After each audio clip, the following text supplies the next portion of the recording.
dari komunitas GCM Karimun. Semoga Ustaz selalu dalam lindungan Allah. Amin. Apa hukumnya jika seorang itu melakukan maksiat tapi dia tahu bahwa maksiat itu haram, fasik? Mulutnya berkata asyhadu an la ilaha illallah wa asyhadu anna muhammadar rasulullah, tapi hatinya tidak berkata, maka dia munafik. Lain di bibir, lain di hati. Judul lagu. Ada lagunya tuh. Saya cuma di masjid segan. Kalau di tanah lapang saya nyanyikan. Lain di mulut, lain di hati, munafik.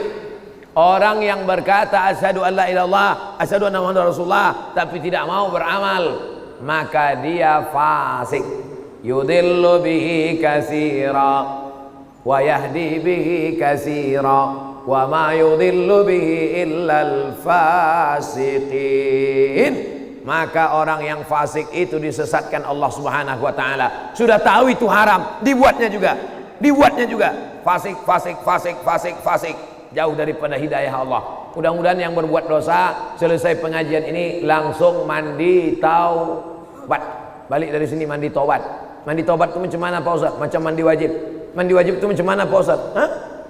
Tak tahu kau mandi wajib? Anak udah 5. Basah semua dari ujung rambut sampai ke ujung kaki.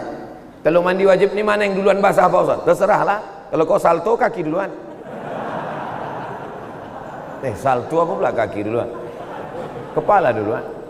Boleh mandi wajib di kolam renang Pak Ustaz? Boleh. Di laut Pak Ustaz? Mantap. Pergi mandi tobat kau ke laut.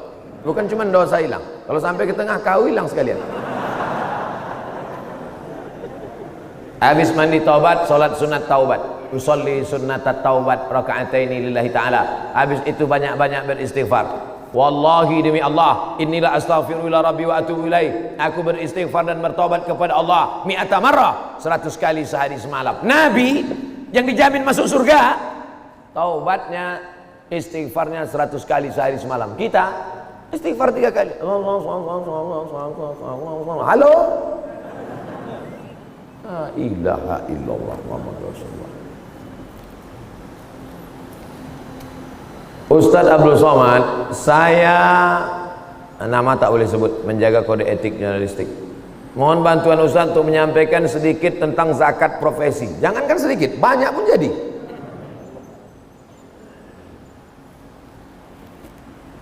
Zakat yang paling tinggi pendapatannya selama saya berceramah, penduduknya 175.000. Penduduknya 175.000. Zakatnya 18 miliar. Banyak apa sedikit? 18 miliar tuh kalau kita belikan cincau. Oh, gembong kita. Berenang kita. Rakyatnya cuma 175.000. Tapi zakatnya 18 miliar. Namanya Kabupaten Baru, Sulawesi Selatan. Sulawesi Selatan. Sukunya Bugis, mayoritas Bugis, orang-orang kaya Bugis. 18 miliar zakat. Saya tanya Tuan Guru bagaimana bisa masyarakat ini disadarkan 18 miliar? Ada teladan. Jangan kita menyuruh orang bayar zakat tapi kita tak berzakat. Oh, yang paling pertama teladan ternyata. Setelah itu rakyat ini disadarkan, bayar zakat, tolong fakir miskin, anak yatim, keluarkan zakat.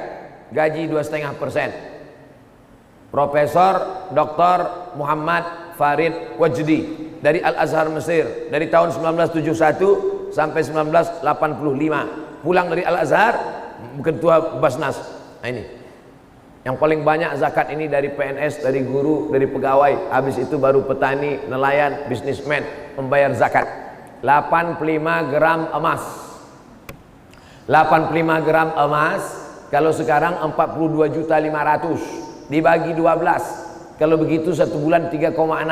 Siapa saja yang berpendapatan 3,6, maka kemudian dipotong 2,5%. Tapi Ustadz, kata Profesor Dr. Farid Wajdi yang alumni Azhar ini, Ustadz Somad, sehebat apapun kita menyampaikan zakat, kalau tidak ada motivasi dari pejabat, bupati, DPR, omong kosong, ceramah tak laku Pak Ustadz, bebuih mulut kita. Bayarlah zakat, naik ke atas mimbar, bayarlah zakat. jamaah tidur. Tapi bupati tak perlu dia berteriak, pelan aja, bayar zakat ya. Kalau kami tak mau pak, siap-siaplah kalian. Dikit aja. Buat matre 6.000. Saya yang bertanda tangan di bawah ini pegawai. Pas cerita zakat tiba-tiba rusak nih. Ada sabotase nampaknya. Saya yang bertanda tangan di bawah ini pegawai kabupaten. Kalau saya tidak membayar zakat, maka saya siap dicampakkan ke pulau yang paling jauh dekat dataran Tiongkok. Tidak ada cara lain menyelamatkan umat ini kecuali dengan aturan. Awalnya keterpaksaan. Apa kata pepatah Melayu? Allah bisa karena biasa. Kalau sudah terbiasa dia bayar zakat, insya Allah kita selamatkan masyarakat ini. Bagaimana kalau kita kerja di Karimun, bayar zakatnya di luar Karimun? Tu'khazu min aghniyaihim wa turaddu ala fuqaraihim. Diambil dari orang kaya di negeri itu, diberikan kepada fakir miskin di negeri itu. Cari makan di Karimun, bayar zakat di kampung. Apa maksudnya ini bro? Pak Ustadz, di kampung saya banyak orang susah, pakai prosentase lah. 75% di Karimun, yang 25% di kampung halaman. Jangan kau bawa semua di kampung, habis itu kau cari makan di sini. Di sini ada fakir miskin. Makanya bayar zakat itu ke Basnas, Badan Amil Zakat Nasional, supaya diatur terus. Waktu saya sosialisasi di Kampar, Kabupaten Kampar Riau, bayarlah zakat ke Basnas. Datang satu bapak-bapak, Pak Ustadz, kalau saya bayar ke Basnas, tetangga saya tak dapat, keluarga saya tak dapat, orang kampung saya tak dapat, maka saya tak mau bayar ke Basnas. Kebetulan orang Basnas ada di situ, ada ketua Basnas di situ. Pak Basnas, tolong jelaskan. Ditanyanya, ente berapa kasih keluarga zakat? 500.000. Serahkan harta ente ke Basnas, kami kasih 1 juta. Terdiam dia. Makanya kita buat daftar, saya mau bayar ke Basnas, tapi saya selama ini ada tanggungan, ada tetangga saya, ada keluarga dekat saya. Kalau kalian mau bayarkan ini, maka saya serahkan. Insya Allah bersatu kita lebih besar. Zakat ini sama macam lidi, 1 batang lidi, apa yang bisa dibuat? Tapi kalau 1 sapu lidi yang besar, maka insya Allah jangankan fakir miskin, semuanya akan hilang. Seperti yang pernah dilakukan pada Khalifah Umar bin Abdul Aziz. Siapa yang sanggup berjalan kaki dari Son'a, Yaman, ke Darul Bayda, Maroko, 8 negara, berjalan kaki dari Son'a, Yaman, ke Darul Bayda, Maghribi, dari Asia ke Afrika, takkan ada fakir miskin. Dengan apa? Dengan segenggam kekuasaan, Basnas ditopang dengan perda, peraturan daerah yang dibuat di PR, disupport oleh bupati, kepala daerah, alim ulama menebarkannya, men-share-nya melalui ceramah dan khutbah. Selamatlah negeri ini daripada kristenisasi, daripada rentenir, daripada riba. Kenapa? Tertolonglah dengan ekonomi umat dengan zakat. Apa hukumnya seorang ikhwan dan seorang akhwat saling chat dengan tujuan ta'aruf? Ta'aruf itu 4 orang. Ada laki-laki didampingi keluarga laki-laki, ada perempuan didampingi keluarga perempuan. Tak boleh berdua-duaan dengan tak mahram. Lalu kemudian ditanyanya, mau kau nikah sama dia? Ku tengok dulu mukanya ya Ustaz. Kemarin ku tengok waktu keluar dari masjid, waktu di Karimun itu putih, rupanya matahari belum terbit. Tak jadilah Pak Ustaz, batal. Pas dilihatnya cocok, sempurna, putihnya sesuai Pak Ustaz, rupanya pas senyum gigi berkawat, tak jadi, batal. Sesuai kata Nabi SAW, pandanglah wajahnya. Kenapa? Li'annahu ajdaru, karena itu lebih menguatkan hatimu untuk menikahinya. Yang boleh tengok itu 2 saja, wajah sama tapak tangan. Apa guna tapak tangan ditengok pada zaman Nabi? Karena dengan tapak tangan itu bisa diketahui apakah dia perempuan merdeka atau budak hamba sahaya. Kalau hamba sahaya kasar tangannya, siap kau tidak menerimanya? Oleh sebab itu kalau sudah siap istikharah, maqaba man istakhara wa manalima man istasyara. Tidak akan sia-sia orang yang istikharah dan tidak akan menyesal orang yang mendengar pendapat orang lain. Fa idza azamta fatawakkal 'ala Allah. Bukan melalui chat berdua. Pertama tanya nama, lama-lama kirim foto, lama-lama entah apa-apa dia buat, lama-lama berjanji. 6 cara setan menggoda. Bagaimana yang pertama? Fanazratun, pandangan mata. Yang kedua, fasala fabtisamun, senyuman. Setelah menengok, senyum. Yang ketiga, fasalamun, say hello, hai.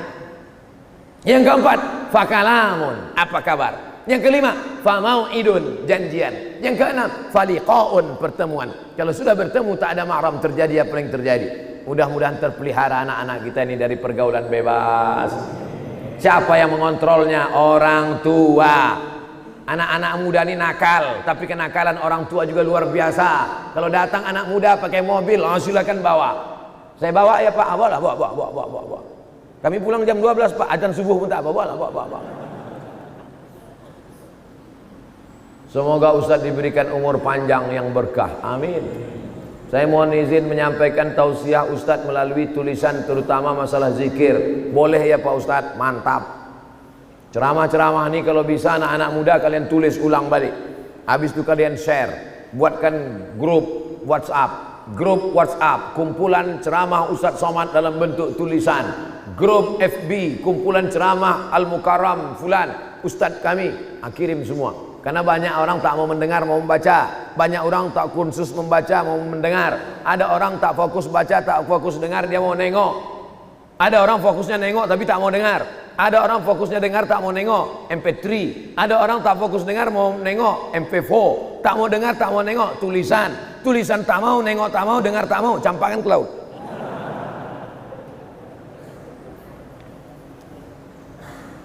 Saya simpan di deposito. Ada bunganya. Sedangkan bunganya tak boleh diambil. Jadi uang yang kita dapatkan itu sebagusnya kemana Pak Ustadz? Pertanyaan ini pernah ditanyakan kepada Syekh Yusuf Al-Qardawi. Diterjemahkan dalam buku namanya Fatawa Mu'asirah, fatwa-fatwa kontemporer. Menabung di bank konvensional. Karena di kampung dia tak ada bank Riau Kepri Syariah. Terpaksa menabung di bank konvensional. Karena kalau diletakkan di bawah bantal hilang. Saya khawatir kalau diletakkan bawah bantal Pak Ustadz. Kau khawatir pencuri? Tidak. Jadi siapa yang kau takut? Bini saya. Bang, duit apa nih bang? Duit sial. Kenapa duit sial? Udah kusembunyikan kau dapat juga.